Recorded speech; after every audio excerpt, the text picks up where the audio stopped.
Fala galera, tranquilidade, Fred na área. Vamos para mais um módulo, certo? Aqui a gente vai começar tratando de gerenciamento de crises policial. E vamos abordar esse tópico 11 do edital. Estamos quase batendo aí todo o edital. Parte de segurança de genitários. Pretendo ainda gravar a parte de segurança orgânica, beleza? E se der tempo, algumas resoluções do CNJ. Tranquilo? Então bora pro que interessa. Noções de gestão de conflitos, negociação, postura, critério de ação, classificação dos graus de risco, fases, resposta, plano específico, perímetros táticos, organização do posto de comando e táticas de negociação. Fechou? Então são esses tópicos aqui que a gente vai abordar. 11, 12, 13, 14 e 15, que faz parte da nossa parte 7, beleza? Então, gestão de conflitos, ou gerenciamento de riscos. Características e objetivos das crises. Crise é um evento ou situação crucial que exige uma resposta especial da polícia a fim de assegurar uma solução aceitável, de acordo com a Academia Nacional da FBI, que é a doutrina que abrange de maior forma esse assunto, beleza? Então, uma crise apresenta normalmente como características essenciais a imprevisibilidade, urgência e ameaça de vida. A preservação de vidas deve estar para os responsáveis pelo gerenciamento de uma crise acima da aplicação da lei. Tá? Então, a gente tem as vidas aqui, preservação das vidas de todas elas, tá? E aí tem um grau de prioridade, claro, que é do refém, das forças de segurança e do criminoso. E abaixo das vidas, da preservação das vidas, nós temos a aplicação da lei. Significa que eu posso infringir uma lei para salvar uma vida? Bom, dependendo do caso, vai significar isso mesmo, tá bom? Critérios de ação. Necessidade. Aqui são os princípios ali da gerenciamento de crise, tá? Que cai bastante. Quando cai esse assunto de gerenciamento de crise, isso aqui cai bastante. Então, critério de ação. Necessidade, validade do risco e aceitabilidade. A necessidade é o quê? Significa que toda ação só vai ser implementada quando for indispensável. Se não houver necessidade, não justifica a adoção. Validade do risco. Toda e qualquer ação tem que levar em conta se os riscos compensam, tá? Eu tô meio gripado hoje, mas o nariz tá meio ruim, mas tá tranquilo, vamos lá. Desculpa aí pelo barulho. Então, validade do risco e aceitabilidade. Toda decisão deve ter respaldo legal, moral e ético. As crises e a classificação dos graus de risco. Então, numa crise, a gente tem a classificação dela por meio dos graus. Quais são? Primeiro grau é alto risco, porque baixo risco não necessariamente vai ser crise, tá? Então já começa pelo alto risco. Segundo grau, altíssimo risco. Terceiro grau, ameaça extraordinária. Quarto grau, exótica. Então, alto risco, altíssimo risco, extraordinária e exótica. E os níveis de resposta para cada uma. Para o alto risco, são os recursos locais, tá? Para o altíssimo risco, são os recursos locais, mais o grupamento especial. Ameaça extraordinária é tudo do nível 3, do nível 2, recursos locais especializados, mais recursos do quartel-general. Isso aqui é porque a doutrina usa essa nomenclatura, mas aqui para a gente é operações especiais e quartel-general seria o uma tropa maior, tá? Qualificada também. Então, vamos colocar aqui, ao invés de ser uma tropa, né?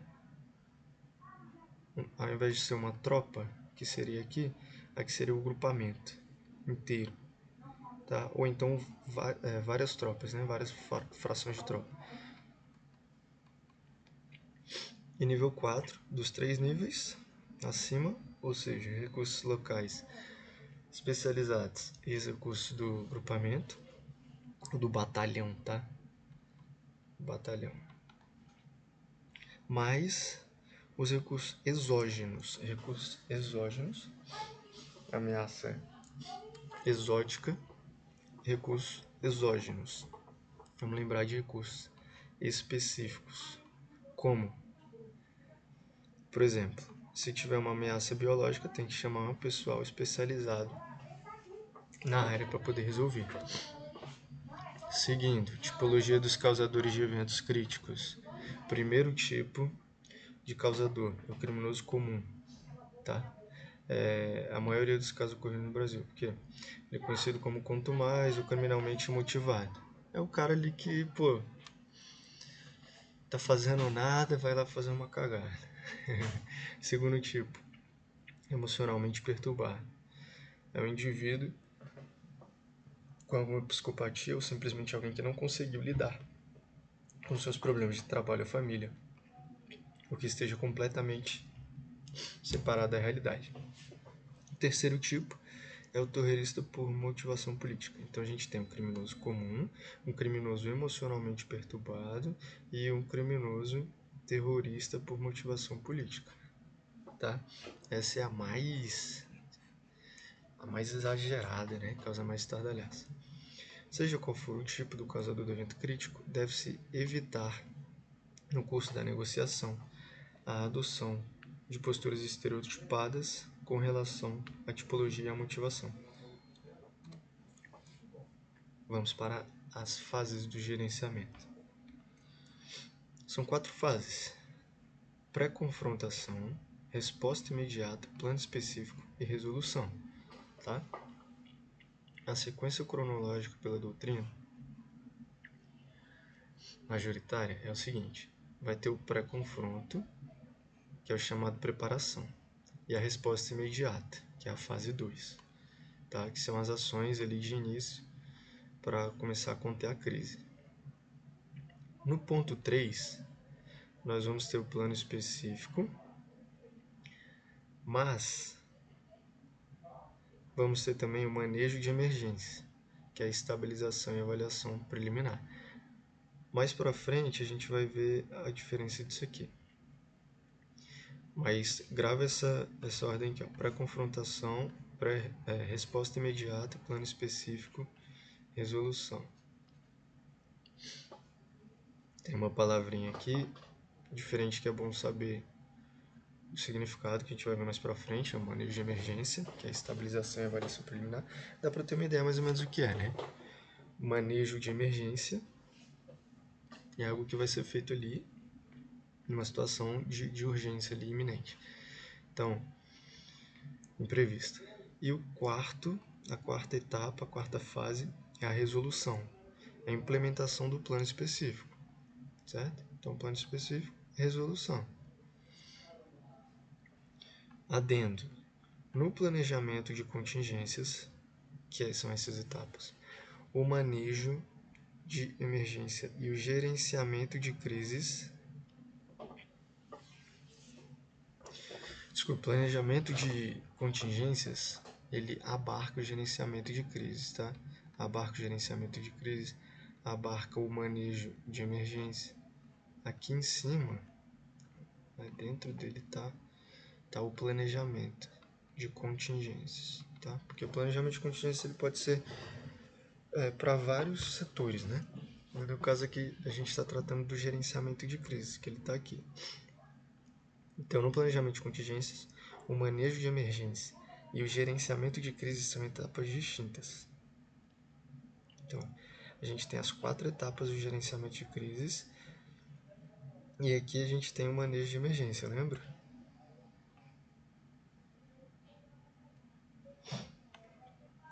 Sendo que o manejo de emergência se refere a ações imediatas para conter danos, tá?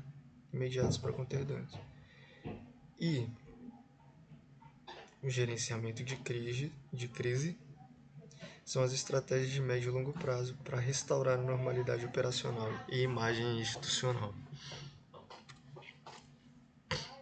Ficou clara a distinção? Ótimo. Então, fase 1, pré-confrontação. Vão ser considerados a aquisição de material, seleção de efetivo, elaboração de estudo, roteiro de gerenciamento. A galera chegou ali e está se preparando. A instituição policial se prepara administrativamente em relação à logística, operacionalmente, através de instruções e operações simuladas, planejando para que possa atender qualquer crise que vier a acontecer na sua esfera de competência. Então, seleção de efetivo, treinamento, estudo de casos, roteiro de gerenciamento. Aqui eu coloquei por curiosidade quem é quem, né? No gerenciamento de risco a gente vai ter essas 4 figuras, ó. O escudeiro, o negociador principal, o negociador secundário e o anotador. Daqui a gente já tira 2 informações. Nós temos 2 negociadores, tá?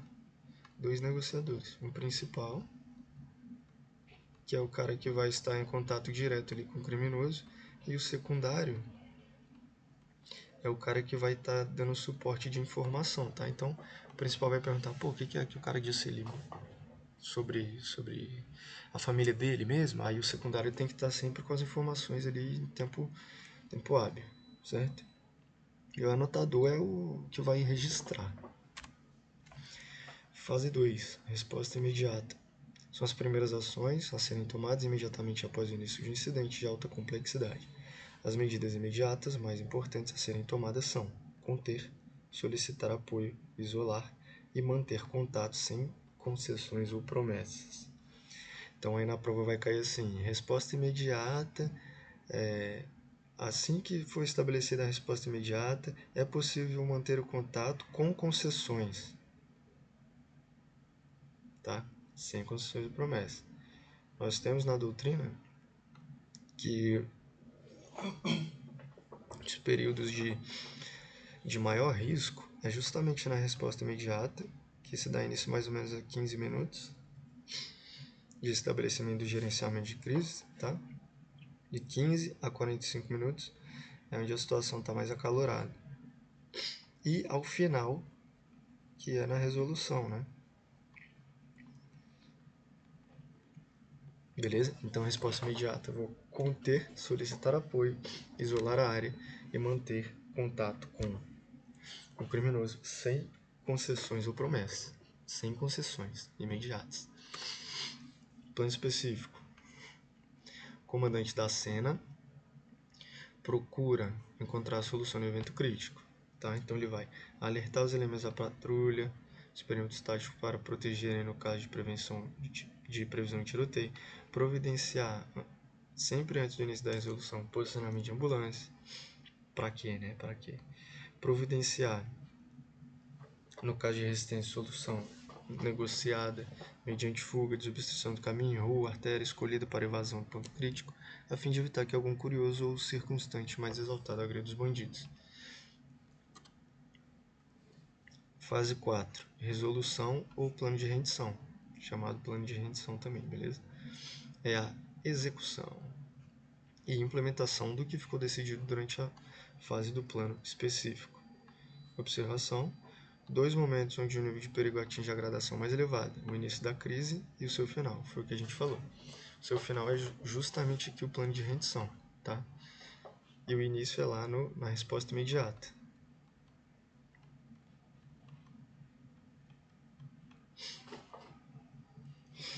Manejo de emergência, que a gente diferenciou do gerenciamento de crises, são etapas diferentes.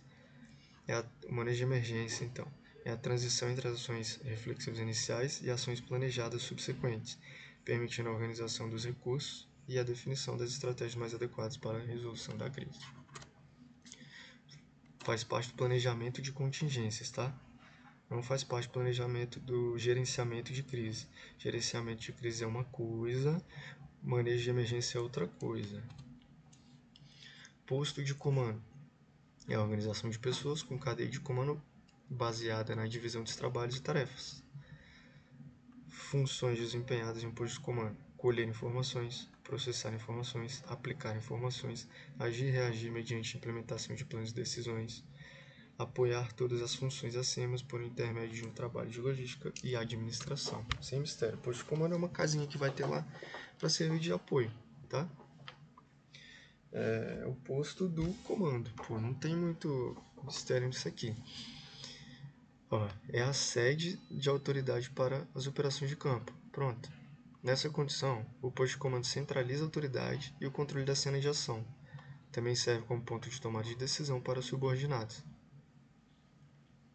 Posto de comando é o quartel-general de campo do comandante da cena de ação, beleza? Então, a gente tem, além do posto de comando, duas outras figuras importantes de instalações. Temos o posto de comando, que é o que a gente está olhando aqui agora. Temos o centro de operações táticas e temos é isso? O posto de comando e o centro de operações táticas. É isso mesmo. É o que eu ia falar que tem o PCT, né? Posto de comando tático. Mas o posto de comando tático é o centro de operações táticas. Então nós temos dois: posto de comando e o centro de operações táticas, ou posto de comando tático. Acabei me confundindo aqui nas siglas. Posto de comando é o quartel-general, tá? Do comandante da cena de ação.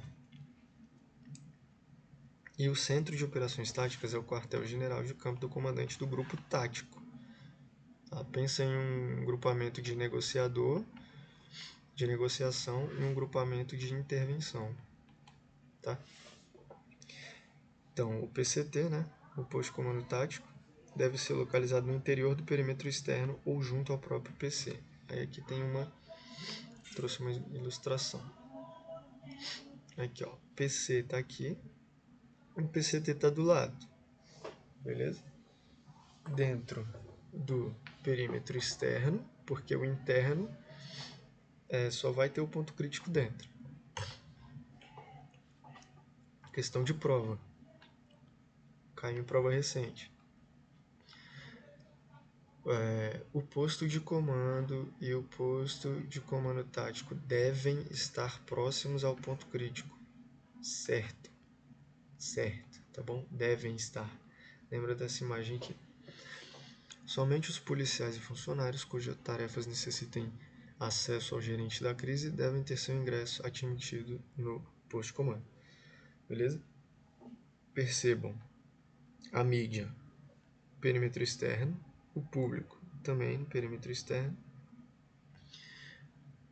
Aqui vai ter um isolamento, né, do externo para o interno, e no interno só o ponto crítico, tá? E do externo para o interno vão ter os postos de comando, tático e o geral. Técnicas e táticas de negociação: conter, isolar, negociar. Conter: evitar que alguma ocorrência mude de lugar que coloque outras pessoas inocentes em risco, tá? Isolar: evitar a presença de pessoas que possam atrapalhar o serviço policial ou envolver pessoas que não têm nada a ver, tá? E negociar: tentar convencer o indivíduo em crise que existe uma solução segura para o problema, tentando retomar o equilíbrio, tá? No caso aqui é a restauração. Técnicas e táticas de negociação: conter, isolar, negociar. A tarefa de negociação, dada a sua prioridade, não pode ser confiada a qualquer um.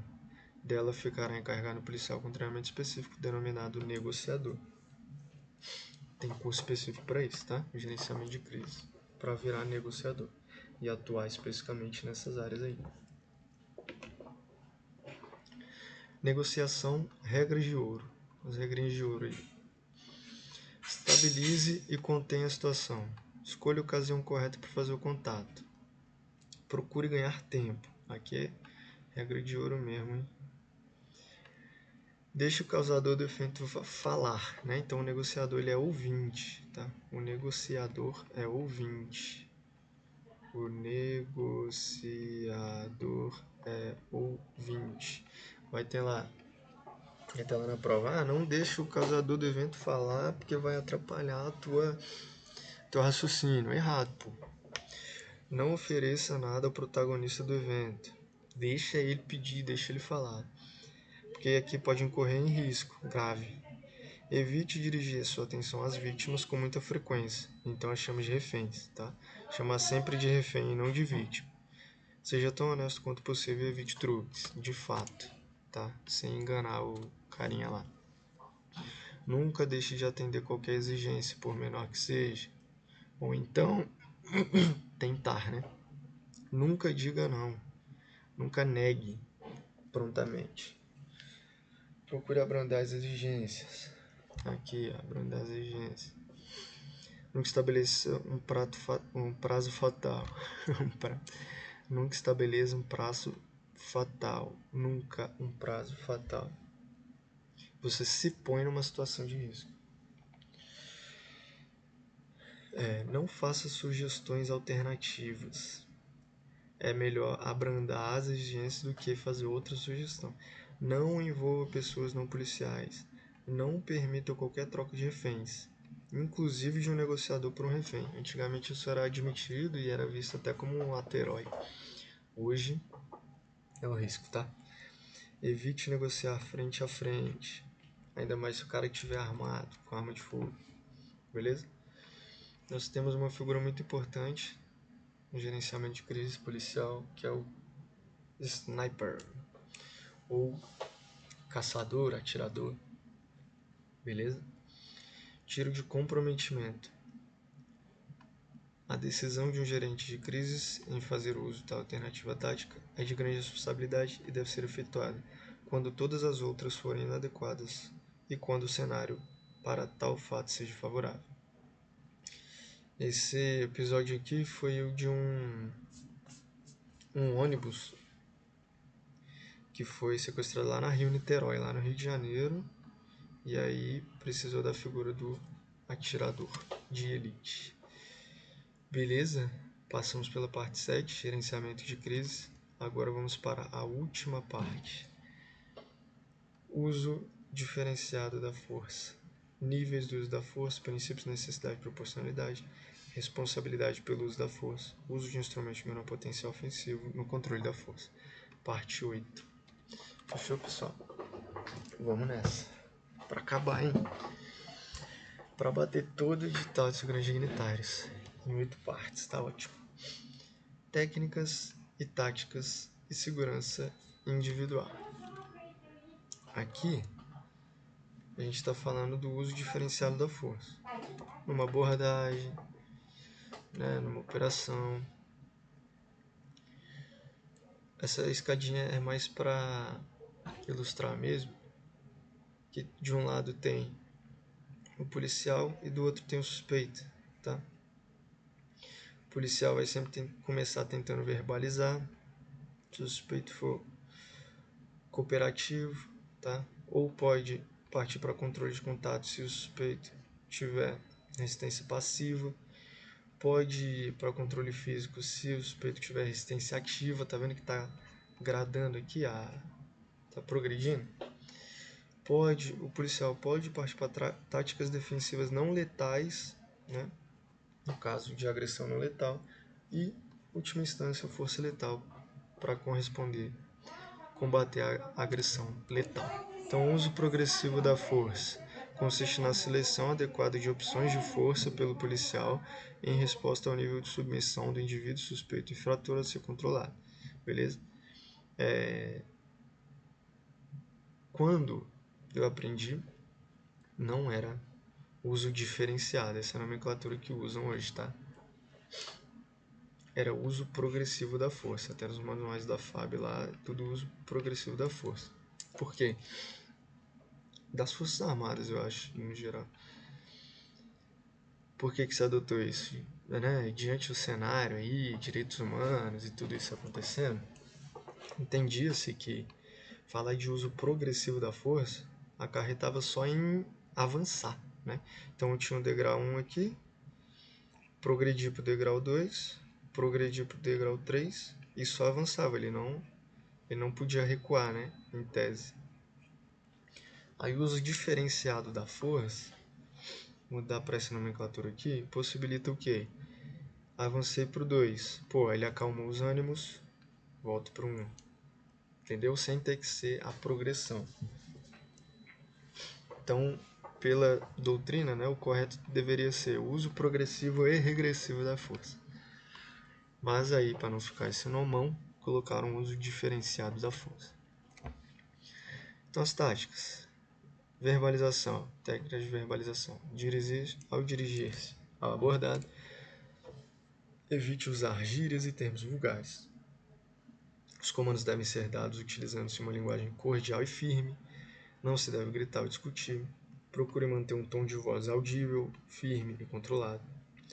Os aspectos básicos da verbalização: segurança, surpresa, rapidez, voz de comando.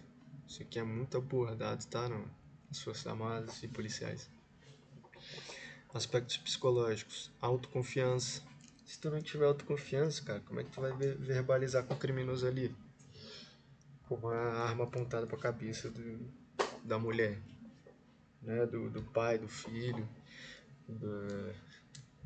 enfim, de quem quer que seja, tá?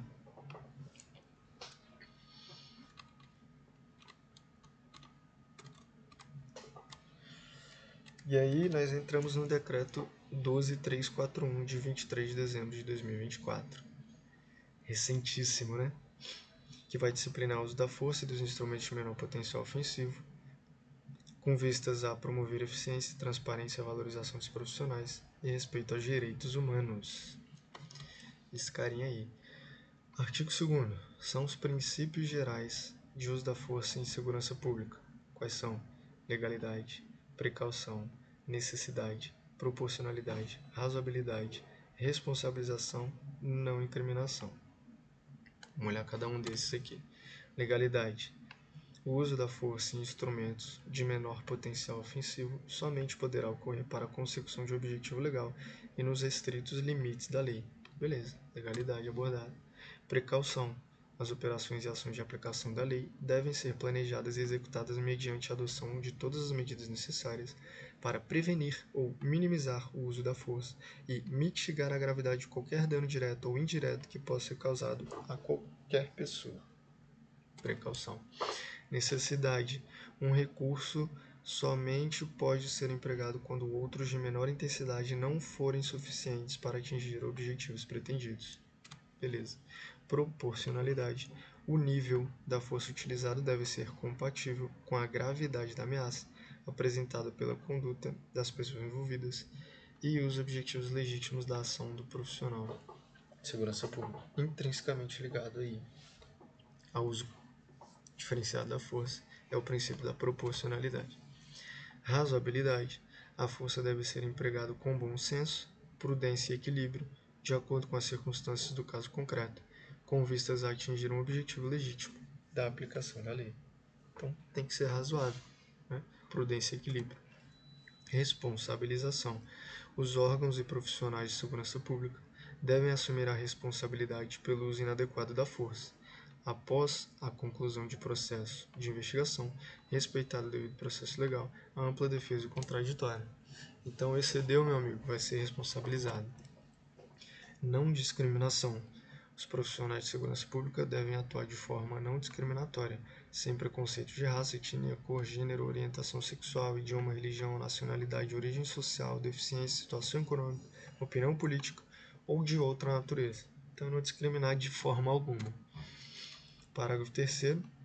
Não é legítimo o uso de arma de fogo contra pessoa em fuga que esteja desarmada ou que não represente risco imediato de morte ou de lesão aos profissionais de segurança.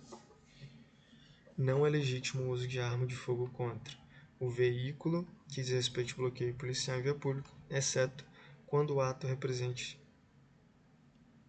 risco de morte ou lesão aos profissionais de segurança pública ou terceiros. Bom, sem fazer juízo de valor, né? É o que temos. Beleza? Terminamos aí 171 slides, rapaziada. Terminamos o módulo de segurança de dignitários. Vou ver se eu consigo lançar a parte de segurança orgânica. Gravar ela rapidão, que também tem por aí, acho que 170 slides. Mas tentar fazer um vídeo maior, um bloco maior, beleza? Então, muito obrigado aí pela companhia dos estudos. Bons estudos, bons trabalhos e até a posse. Tamo junto.